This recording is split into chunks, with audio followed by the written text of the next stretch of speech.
ಇನ್ನು ಅಯೋಧ್ಯೆ ರಾಮ ಮಂದಿರದ ಕಳ್ಳತನದ ಕ್ರೆಡಿಟನ್ನು RSSನವರೇ ತೆಗೆದುಕೊಳ್ಳಿ ಅನ್ನುವಂತಹ ಮಾತನ್ನು ನಮ್ಮ ರಾಜ್ಯದ ಗೃಹ ಸಚಿವರಾಗಿರುವಂತಹ ಪ್ರಿಯಾಂಕ ಖರ್ಗೆ ಅವರು ಹೇಳಿದ್ದಾರೆ. ನಿರಂತರವಾಗಿ RSSನ ಮೇಲೆ ಈಗ ಪ್ರಹಾರವನ್ನು ಜೂನಿಯರ್ ಖರ್ಗೆ ಮುಂದುವರೆಸಿದ್ದಾರೆ.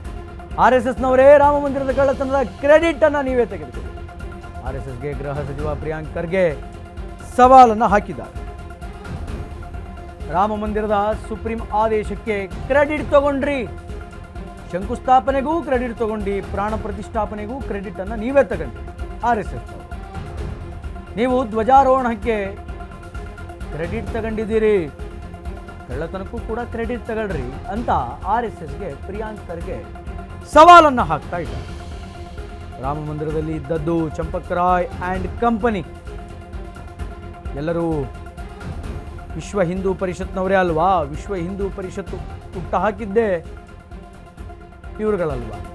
RSSನವರೇ ನೀವೇ ಸಂಪೂರ್ಣವಾಗಿ ಇದರ ಕ್ರೆಡಿಟನ್ನು ತೆಗೆದುಕೊಳ್ಳಿ ಅಂತ ನಮ್ಮ ಗೃಹ ಸಚಿವ ಪ್ರಿಯಾಂಕ ಖರ್ಗೆ ಅವರು ಸವಾಲನ್ನು ಹಾಕ್ತಾ ಇದ್ದಾರೆ. ಒಂದು ಕಡೆ ಬೆಳಗಾವಿಯಲ್ಲಿ RSSನ ಬೈಟೆಕ್ ಅನ್ನುವಂಥದ್ದು ನಡೀತಾ ಇದೆ. ಇನ್ನೊಂದು ಕಡೆ ರಾಜ್ಯದ ಗೃಹ ಮಂತ್ರಿಗಳು RSSನ ಮೇಲೆ ನಿರಂತರವಾದಂತಹ ವಾಗ್ದಾಳಿಯನ್ನು ಮಾಡ್ಕೊಂಡು ಬರ್ತಾನೆ ಇದ್ದಾರೆ.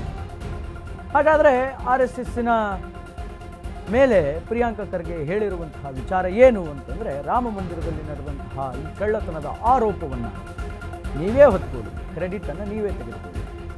ಮಂದಿರ ನಿರ್ಮಾಣದ ಕ್ರೆಡಿಟ್ ನೀವೇ ತಗೊಂಡ್ರಿ, ಶಂಕುಸ್ಥಾಪನೆ ಕ್ರೆಡಿಟ್ ನೀವೇ ತಗೊಂಡ್ರಿ, ರಾಮಲಲ್ಲಾನ ಪ್ರಾಣ ಪ್ರತಿಷ್ಠಾಪನೆಯ ಕ್ರೆಡಿಟನ್ನು ನೀವೇ ತಗೊಂಡ್ರಿ, ಧ್ವಜಾರೋಹಣದ ಕ್ರೆಡಿಟನ್ನು ನೀವೇ ತಗೊಂಡ್ರಿ, ಎಲ್ಲ ಒಳ್ಳೊಳ್ಳೆ ಕ್ರೆಡಿಟ್ಗಳನ್ನು ತಗೊಂಡ್ರಲ್ಲ. ಈಗೇನು ಈ ಒಂದು ಕಳ್ಳತನದ ವಿಚಾರ ಇದೆ, ಇದರ ಹೊಣೆಯನ್ನು ಕೂಡ ನೀವೇ ತೆಗೆದುಕೊಳ್ಳಿ, ಇದರ ಕ್ರೆಡಿಟನ್ನು ಕೂಡ ನೀವೇ ತೆಗೆದುಕೊಳ್ಳಿ ಅಂತ RSSಗೆ ಪ್ರಿಯಾಂಕ್ ಖರ್ಗೆ ಅವರು ಸವಾಲು ಹಾಕಿದ್ದಾರೆ. ಏನೋ ಗೊತ್ತಿಲ್ಲ, ಗೃಹ ಮಂತ್ರಿಗಳು, ಗೃಹ ಸಚಿವರು RSS ಬಗ್ಗೆ ಒಂದಾದರೂ ಮಾತನ್ನು ಆಡಲೇಬೇಕು.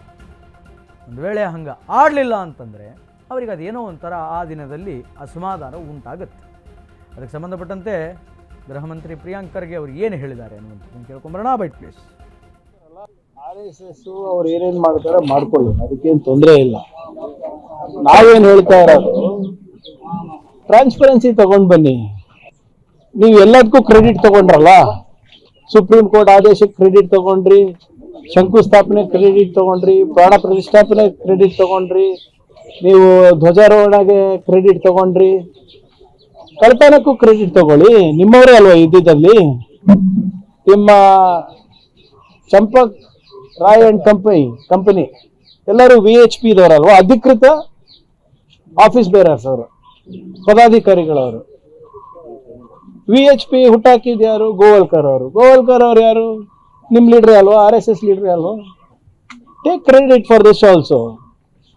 ಬಹಿರಂಗವಾಗಿ ಬಂದು ಸುಮ್ಮನೆ ನಿಮ್ಮ ಯಾವುದೋ ಒಂದು ಚಾನೆಲ್ನಲ್ಲಿ ಹೇಳ್ಬಿಟ್ಟು ಸೋಷಿಯಲ್ ಮೀಡಿಯಾನಲ್ಲಿ ಬಿಡೋದಲ್ಲ.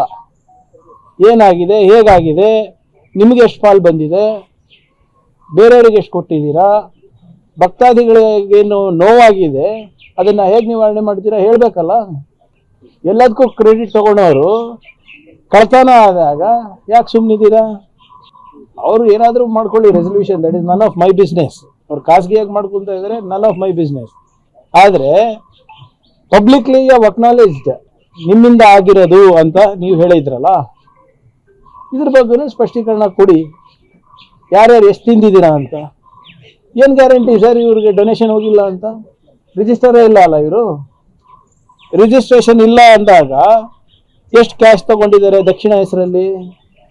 ಅವರೇ ಅಧಿಕೃತವಾಗಿ ಹೇಳ್ತಾರಲ್ಲ, ನಾವು ಯಾವುದಕ್ಕೂ ಇಲ್ಲ, ದಕ್ಷಿಣ ಮೇಲೆ ಡಿಪೆಂಡು ಅಂತ. ಯಾರ್ಯಾರು ಕೊಟ್ಟಿದ್ದಾರೆ, ಎಷ್ಟು ಕೊಟ್ಟಿದ್ದಾರೆ, ಇದರಿಂದ ಎಷ್ಟು ಬಂದಿದೆ ಹೇಳಿ ಅವರು.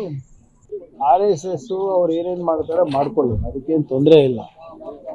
ನಾವೇನು ಹೇಳ್ತಾ ಇರೋದು, ಟ್ರಾನ್ಸ್ಪರೆನ್ಸಿ ತಗೊಂಡು ಬನ್ನಿ.